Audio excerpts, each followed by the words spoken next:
আজ তো 15ই আগস্ট, তো আমার কাছে রয়েছে 500 টাকা আর একটা পতাকা। একটা ভাই দেখতে পাচ্ছি মাঠে কাজ করছে, তো ভাইয়ের কাছে যাই দেখি কোনটা নেয়। এ ভাই এদিকে শোনো, দেখো আমার হাতে ফ্ল্যাগ রয়েছে আর 500 টাকা রয়েছে, কোনটা নেবে? তুমি 500 টাকা নিলে, পতাকা নিলে না, তুমি কি দেশকে ভালোবাসো না? শোনো দাদা, এই 15ই আগস্ট আসলে তোমাদের মতো কিছু কিছু কন্টেন্ট ক্রিয়েটার ফ্ল্যাগ ভার্সেস মানি, ফ্ল্যাগ ভার্সেস ফুড এই সকল ভিডিও বানাও, মিলিয়ন মিলিয়ন ভিউজ কামাও আর লাখ লাখ টাকা ইনকাম করো। বীর শহীদরা কি বলে গিয়েছিল ফ্ল্যাগ নিয়ে ব্যবসা করো, ব্যবসা করে ইনকাম করো? তোমাদের হাতে এইসব ফ্ল্যাগ মানায় না।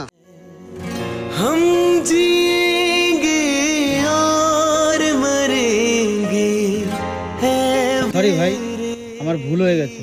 তুমি আজকে আমাদের চোখটা খুলে দিলে। আমরা এতদিন অর্থের লোভে অন্ধ হয়েছিলাম। এ নাও তোমার টাকা, আর কারোর সাথে এরকম করবে না। दिल दिया है जान भी देंगे ऐ वतन